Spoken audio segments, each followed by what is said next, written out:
Dan yang bisa mati lah dia nggak dapat duit. Gimana sih? Kalau posisinya kayak gitu, itu tuh kerjaan apapun harus diembat, harus disikat. Karena opportunity itu akan datang kok nanti.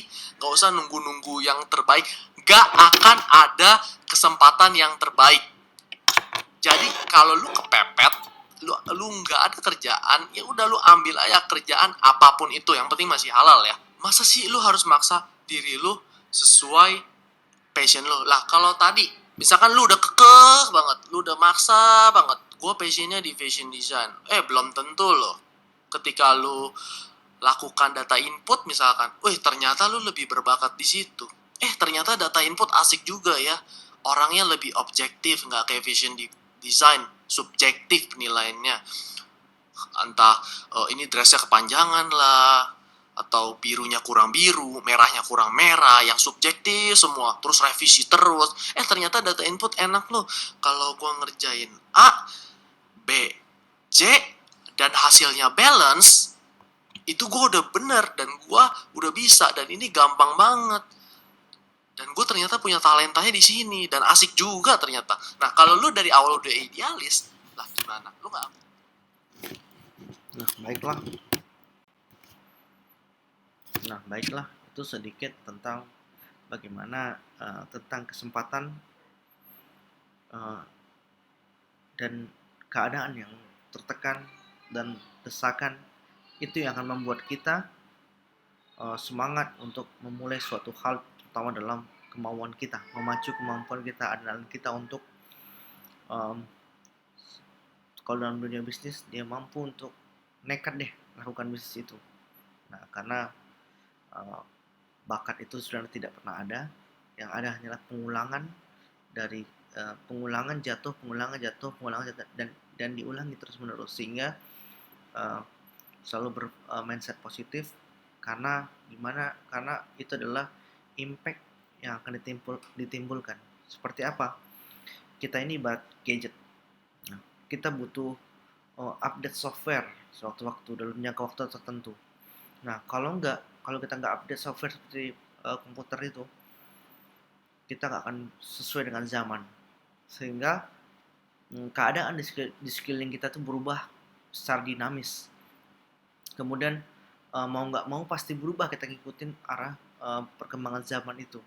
Nah, tentu kita akan harus memperbaiki mental, fisik, dan kemauan kita. Nah, tujuan berubah itu untuk apa? Untuk menyesuaikan diri kita. Menyesuaikan diri kita tuh dalam keadaan lingkungan tersebut.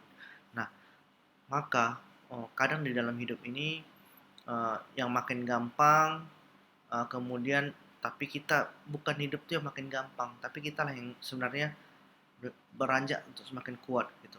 Nah, karena kita kuat menghadapi keadaan itu. Kemudian seperti sekarang di era COVID-19 ini, tentu perekonomian agak lesu ya dan terhambat.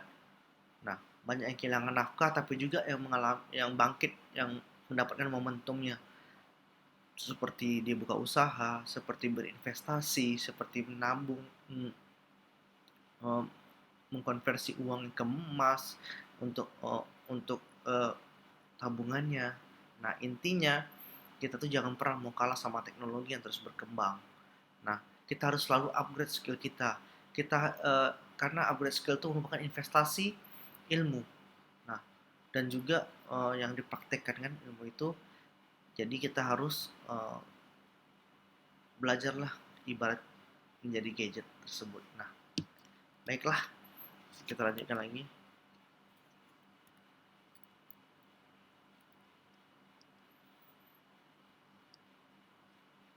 Nah, berintegrasi sebagai suatu bangsa, sulitkah? Nah,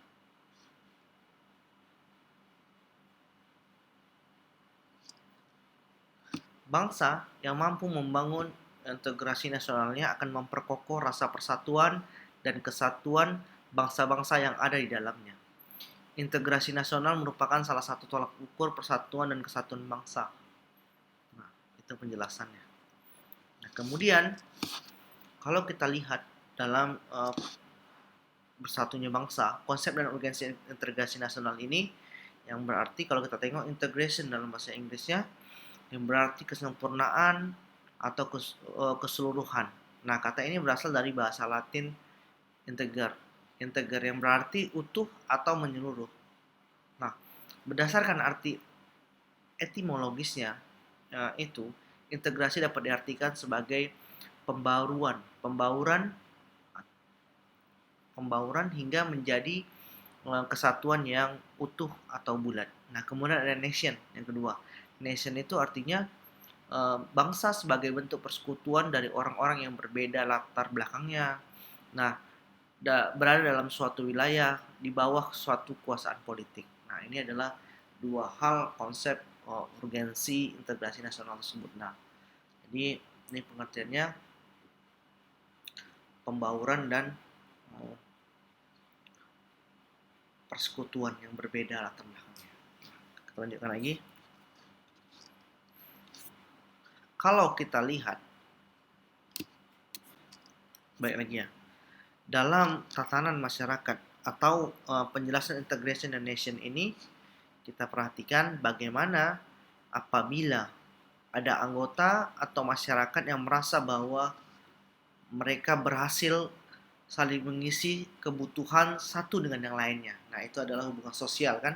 Nah, itu adalah contoh dari suatu integrasi itu. Nah, kemudian ketika butuh kebutuhan manusia satu dengan manusia lainnya, tentu ada yang terciptanya konsensus atau kesepakatan bersama untuk mematuhi suatu norma-norma yang berada dan juga memperhatikan nilai-nilai sosial yang ada yang dapat dilestarikan dan dijadikan pedoman. Jadi ketika dia sudah bisa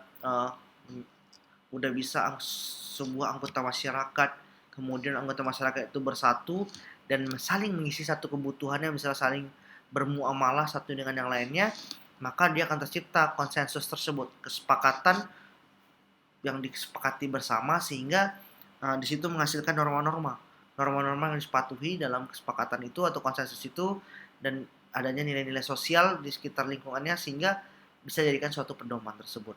Nah, ketika bermasyarakat di sekitar lingkungannya. Nah, kemudian ketika melihat norma-norma dan nilai-nilai sosial yang setelah dipatuhi norma-norma tersebut dan juga masalah nilai-nilai sosial dijadikan pedoman, tentu menjadilah suatu aturan baku dalam langsung ketika menjadi suatu aturan baku, dia akan menjadi suatu proses yang disebut integrasi tersebut. Nah, jadi bertahap kan integrasi itu. Yang pertama, masyarakat satu dengan yang lainnya ini harus diingat, dia saling mencukupi kebutuhan satu dan yang lainnya.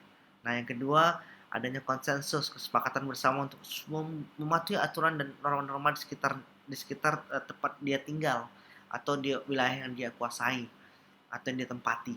Kemudian yang terakhir, norma-norma tersebut dan nilai-nilai sosial itu dijadikan suatu aturan baku seperti peraturan daerah, seperti peraturan undang-undang yang dihasilkan, dan juga seperti bagaimana kita mematuhi bagaimana yang menjurus menjadi aturan baku sehingga terjadilah proses integrasi tersebut, yang dimana pembauran dan juga persekutuan dari latar belakang yang berbeda tersebut. Nah, seperti itu. Kalau kita lihat konsep dan urgensi integrasi nasional, yang pertama adanya upaya untuk menyatukan seluruh unsur suatu bangsa dengan pemerintah dan wilayahnya. Nah, kalau membahas hal ini berarti masyarakat yang harus diperhatikan ketika melihat dari mata pencariannya. Mata pencariannya yang apa? Yang dasarnya nih pada bertani kan, pada dalam profesi bertani, kemudian berkebun yang amat sederhana. Nah, kalau kita ibaratkan dengan hasil panen keladi dan ubi jalar yang ditanam sebagai tanaman utama, kemudian dia menggabungkannya atau meramunya sehingga ada asas kemasyarakatannya dan juga ada juga wilayah-wilayah yang menghasilkannya berupa daerah desa-desa terpencil, kemudian eh, adanya stratifikasi sosial yang tegas. Nah, jadi itu adalah upaya dalam penyatuan suatu bangsa tersebut. Nah, kemudian pembentukan suatu identitas nasional dan penyatuan berbagai kelompok sosial dan budaya ke dalam suatu kesatuan wilayah. Nah, ini kalau contohnya pada masyarakat perdesaan yang mata pencariannya itu yang kepada berfokus pada bercocok tanam di ladang atau di sawah. Nah, kemudian dengan dia menghasilkan padi sebagai tanaman utama, eh, itu menjadi suatu sistem dasar kemasyarakatan. Kenapa? Karena dia menghasilkan padi. Nah, kemudian eh, adanya komunitas petani yang lahir. Nah, itu adalah wujud sebagai suatu kesatuan eh, masyarakat petani tersebut karena dia menghasilkan kan untuk kesejahteraannya atau penyatuan dalam kesamaannya gitu. Nah, kalau yang ketiga kita lihat bagaimana bersatunya suatu bangsa menempati wilayah yang tertentu dalam sebuah negara yang berdaulat. Nah, kalau kita lihat masyarakat yang berasas pada mata pencahariannya tadi, masyarakat desa tadi, atau yang memiliki ladang dan sawah itu sebagai tanaman utama dari pekerjaan utamanya, eh, kemudian dia mensuplai ke kota, ke capital atau kota, city, capital, kemudian eh, yang orientasinya kepada masyarakat kota. Kemudian yang mengarahkannya uh, kemudian mewujudkan suatu apa ya? Setelah dari produksi tadi tanam-tanaman sebagai petani, kemudian ini masuk ke zona kota. Zona kota ini dia akan mewujudkan uh, kepada masyarakat itu menjadi pasar. Menjadi pasar, adanya kerajaan dagang. Kemudian ada itu nggak akan lepas dari pengaruh dari karena Islam itu kalau agama Islam itu tersebar melalui perdagangan bukan melalui dari penjajahan ya tapi melalui contohnya di Indonesia ini dari Aceh itu perdagangan kalau kita tahu sejarahnya jadi pengaruh kuat dari agama Islam dicampur dengan peradaban kemudian adanya kepegawaian dan pekerjaan yang diperkenalkan oleh sistem pemerintahan atau kolonial tersebut jadi itu adalah contoh bagaimana uh, suatu bangsa itu bisa menempati wilayah tertentu dalam sebuah negara yang berdaulat. Nah, yang terakhir adalah proses penyatuan berbagai kelompok sosial budaya dalam suatu kesatuan wilayah dan dalam suatu identitas nasional tersebut. Nah, seperti itu.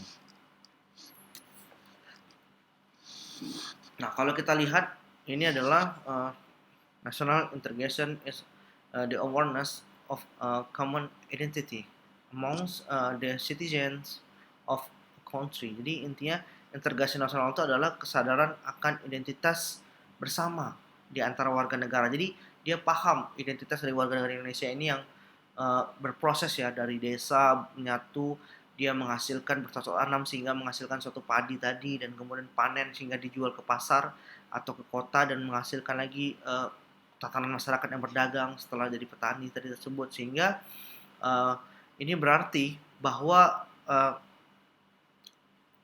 meskipun kita termasuk dalam satu kasta agama dan wilayah yang berbeda dan berbicara dalam bahasa yang berbeda-beda karena bersuku-suku bangsa yang berbeda-beda kita menyadari bahwa kita ini semuanya tetap adalah satu Bhinneka Tunggal Ika sehingga penyatuan atau integrasi semacam ini sangat penting dalam membangun bangsa yang kuat dan makmur. Nah, seperti itu. Lanjut lagi. Integrasi bangsa. Ini kita masuki tentang jenis integrasi. Integrasi bangsa yang pertama adalah integrasi bangsa menunjuk pada proses penyatuan berbagai kelompok budaya dan sosial dalam suatu kesatuan wilayah dan dalam suatu pembentukan identitas nasional. Jadi sikap toleransi antar umat beragama. Walaupun agama kita berbeda dengan teman kita, tetangga kita atau saudara kita, kita harus saling menghormati. Nah, kemudian sikap saling menghormati dan menghargai ini dan juga merasa ikut memiliki kebudayaan daerah lain. Nah, yang bahkan kita harus hargai dan menjadi suatu kebanggaan suatu identitas dari suatu negara tersebut atau negara Republik Indonesia ini. Nah, seperti itu. Kalau kita lihat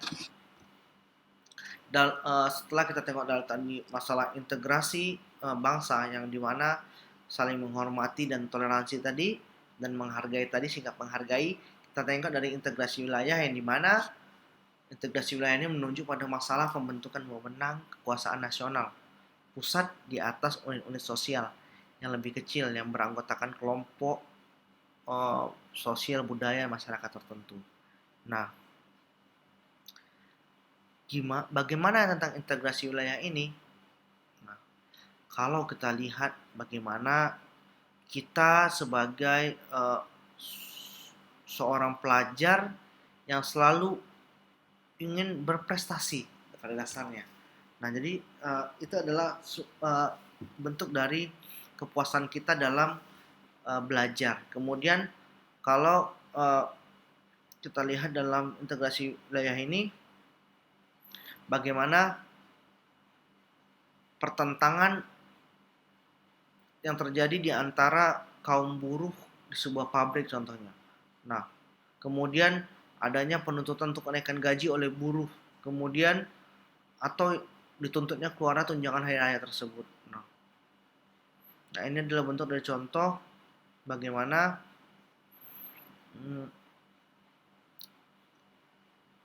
pembentukan kekuasaan nasional ini yang mengatur masalah-masalah yang terjadi. Bagaimana mengatur tentang prestasi, mengatur tentang pertentangan yang terjadi dalam perburuhan, kemudian tindak kekerasan dilakukan supporter sepak bola ini perlu diperhatikan.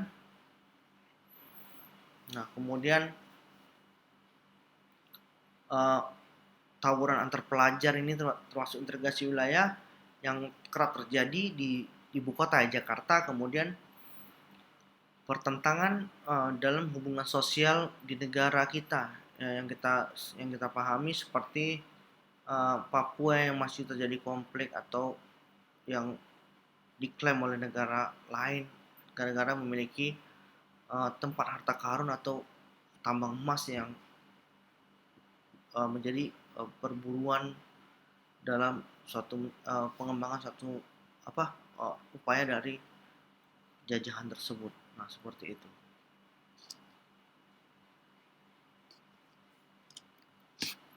Nah, kalau tadi integrasi wilayah, dari sisi integrasi ini kita menuju pada integrasi nilai, yaitu integrasi nilai itu menuju pada adanya konsensus atau pembentukan terhadap nilai minimum yang diperlukan dalam memelihara tertib sosial. Jadi saat ini generasi muda bangsa Indonesia dihadapkan pada tantangan eksternal, yaitu untuk mewujudkan integrasi nasional itu. Jadi tantangan ini berupa apa? Tantangan ini berupa meningkatnya kasus, terutama penyalahgunaan narkoba di kalangan remaja. Ini satu masalah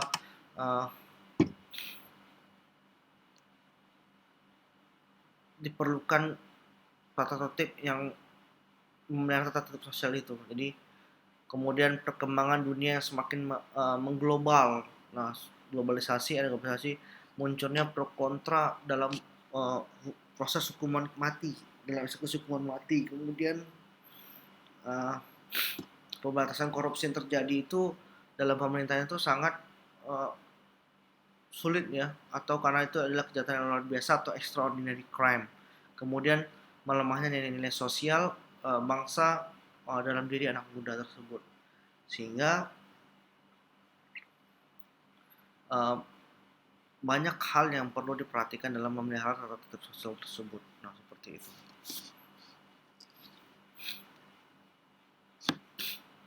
Contoh, kalau ada integrasi elit massa menunjuk pada masalah penghubungan antara pemerintah dengan yang diperintah, mendekatkan perbedaan-perbedaan mengenai aspirasi dan nilai pada kelompok elit dan massa. Nah, ini contohnya apa? Pembuatan peraturan perundang-undangan yang mengatur kehidupan masyarakat Indonesia oleh pihak yang berwenang. Nah, ini contoh dari mendekatkan perbedaan-perbedaan dan mengenai aspirasi dan nilai pada kelompok elit dan massa.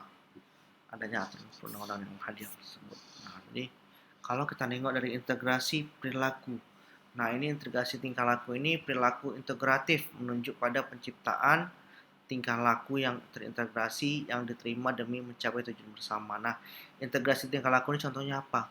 Contohnya pertikaian masyarakat.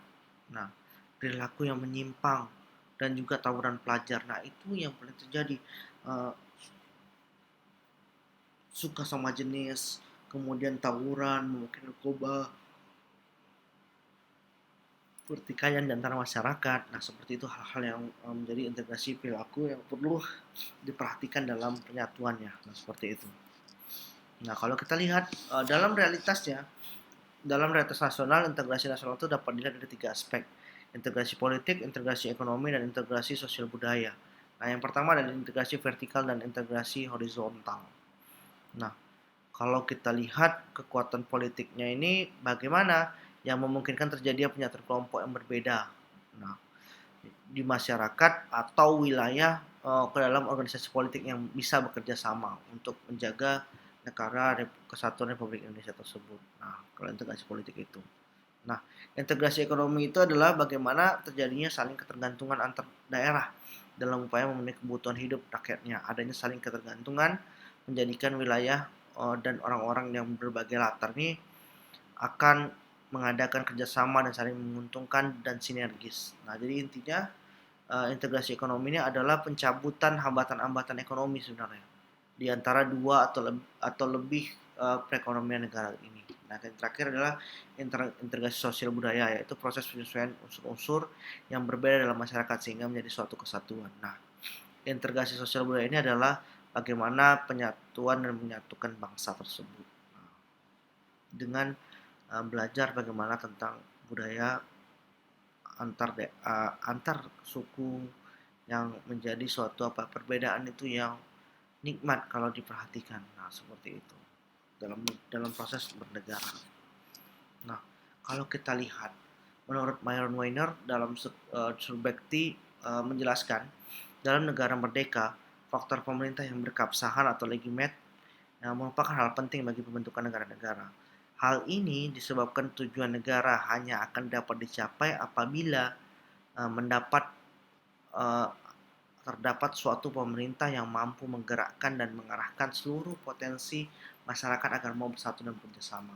Nah, ini menurut Lucien Pai, salah satu pakar terhadap masalah integrasi ini, menjelaskan bagaimana prinsip dari kewenangan ini beralih kepada kewenangan yang prinsip kewenangan yang lain. Nah, contohnya apa? Persaingan yang sangat tajam dan tidak sehat juga tak dapat kita salurkan melalui prosedur yang harusnya ketika para pemimpin pemerintahan itu dia harus memahami bagaimana agar tidak terjadinya perpecahan dalam suatu tubuh atau pemerintahan tersebut. Nah, kemudian pemerintah itu tak mampu memenuhi janji sehingga menimbulkan kekecewaan. Nah, itu jangan sampai seperti itu, menimbulkan kekecewaan dan keresahan di kalangan masyarakat. Nah, yang terakhir bagaimana ketika memahami sosialisasi tentang kewenangan yang mengalami perubahan peraturan tersebut. Nah, jadi intinya terhadap itu harus jelas sehingga pemerintah itu yang ketika tidak mampu memenuhi janjinya jangan sampai menimbulkan kekecewaan dan keresahan dalam kalangan masyarakat tersebut. Nah, seperti itu. Nah, kalau kita lihat lawan dari integrasi melawan disintegrasi. Jika integrasi berarti penyatuan, keterpaduan antar elemen atau unsur yang dapat ada dalamnya, disintegrasi dapat diartikan sebagai ketidakpaduan, keterpecahan dan diantaranya unsur-unsur yang ada. Disintegrasi bangsanya adalah memudarnya satu paduan antar golongan dan kelompok yang ada dalam suatu bangsa yang bersangkutan. Ini berkenaan dengan norma sosial. Norma sosial itu adalah kebiasaan umum yang menjadi patokan perilaku dalam suatu kelompok. Nah, jadi kebiasaan umum yang menjadi patokan suatu kelompok sehingga norma sosial ini adanya pembatasan dan mendapatkan kebiasaan itu menjadi patokan oleh masyarakat umum. Nah, jadi kemudian setelah norma sosial, norma ini akan berkembang dengan seiring kesepakatan-kesepakatan yang ada dalam sosial masyarakat sehingga disebut juga dengan peraturan sosial yang lahir seperti itu. Nah, norma ini menyangkut apa? Menyangkut sebuah perilaku kita, perilaku seseorang yang yang pantas dilakukan dan menjalani interaksi sosialnya. Jadi di mana keberadaan norma masyarakat ini bersifat memaksa. Kalau kita lihat di masyarakat ini, aturan-aturan di sekitar lingkungan itu bersifat memaksa, sehingga suatu kelompok ketika bertindak itu sesuai dengan aturan sosial yang telah terbentuk. Nah, atau aturan yang telah terbentuknya. Jadi pada dasarnya norma-norma itu yang dibutuhkan itu harus eh, berlangsung tertib dan juga dipatuhi, dan itu harapannya oleh negara kita, dan tidak boleh dilanggar norma itu. Siapapun yang melanggar norma atau tidak bertingkah laku tidak sesuai dengan ketentuan yang tercantum, maka norma itu akan memperoleh hukuman. Ketika kita tahu ada norma asusila, bagaimana norma kita tentang berpakaian, nah itu kita harus di masyarakat timur ini akan menjadi suatu perhatian, sehingga dia bisa, kalau contoh lagi itu misalnya seorang siswa nih ketika terlambat masuk kelas dia dihukum karena hmm, dia terlambat. Nah kemudian bagi siswa yang mencontek saat ulangan, dia tidak akan bisa melanjutkan ulangan tersebut atau ujian tersebut. Nah banyak contoh-contoh seperti itu. Nah, jadi kalau kita lihat banyak banyak pembahasannya, kalau disintegrasi ini bagaimana uh, menimbulkan masalah sosial. Jadi bagaimana gejala-gejala kehidupan masyarakat itu dianalisis, kemudian ketidaksesuaian apa Pak antara unsur-unsur kebudayaan yang menghambat terpenuhinya keinginan atau terbentuk kepentingan dari suatu lingkungan tersebut untuk mengatasi kepincangan dalam ikatan sosial tersebut. Itulah ada sedikit-sedikit masalah tentang disintegrasi dan integrasi. Nah, sehingga disintegrasi ini akan menimbulkan masalah pada kelompok-kelompok sosial jika tidak ada uh, yang membuat balance-nya antara ikatan sosial tersebut. Nah, ketika masalah penyimpangan perilaku dan norma sosial yang berlaku tersebut. Nah, seperti itu. Menurut Suroyo, perkembangan sejarah integrasi Indonesia ini, sejarah menjelaskan bangsa kita ini sudah mengalami pembangunan integrasi sebelum bernegara Indonesia yang merdeka. Menurutnya ada 3 model integrasi dalam sejarah perkembangan integrasi Indonesia, yaitu model integrasi Imperium Majapahit. Nah, ini adalah Sriwijaya dan Majapahit ini adalah 2 kerajaan pemeluk agama Hindu dan Buddha terbesar, sehingga mereka merupakan penyebar agama Hindu dan Buddha di Indonesia yang sangat berpengaruh sebenarnya. Nah, sehingga mereka juga memiliki armada laut, yang dimana armada laut itu yang kuat dan dalam menyebarkan syiar-syiar agama tersebut. Nah, waktu itu di zaman itu tentang Hindu Buddha tersebut. Nah, karena dia melewati jalur laut dalam suatu dakwah dalam versi agama tersebut. Nah, seperti itu. Kalau kita lihat bagaimana faktor menentukan tingkat integrasi suatu bangsa. Nah, yang pertama adalah adanya ancaman dari luar. Nah, ini adalah satu ancaman dari luar. Kemudian kalau kita lihat sanitasi atau ancaman dari negara lain ini di mana untuk mencoba apa mereka intervensi dari negara lain itu untuk menggali informasi tentang pertahanan negara kita, dan negara lain itu berusaha menyadap kita, mencuri bagaimana untuk mencuri informasi dari kita, merupakan bentuk ancaman pada negara Republik Indonesia ini. Nah, jadi gaya politik kepemimpinan. Jadi mungkin pemimpin nomor 2 ini, pemimpin Indonesia ini harus meneladani Jayabaya yang bersikap jujur dalam memimpin. Nah, itu Jayabaya itu bersifat jujur dalam memimpin itu penting dalam kepemimpinan, karena rata-rata para koruptor di tahun 2020 ini rata-rata orang bergelar S3, bahkan orang yang berpendidikan yang memakai kerah putih untuk melakukan tindakan tersebut karena dia tidak menyalahgunakan wewenangnya atau jabatan yang didudukinya. Nah, kemudian kekuatan lembaga-lembaga politik tentu itu berurut dari presiden, MPR, DPR, DPD, Mahkamah Agung, Mahkamah Konstitusi, Komisi Yudisial, dan terakhir adalah Badan Pemeriksa Keuangan. Ini adalah kekuatan-kekuatannya, faktor-faktor yang menentukan tingkat integrasi suatu negara. Nah, yang keempat adalah garis besar haluan negara di nasional ini. Nah, pembangunan ekonomi, nah, seperti itu.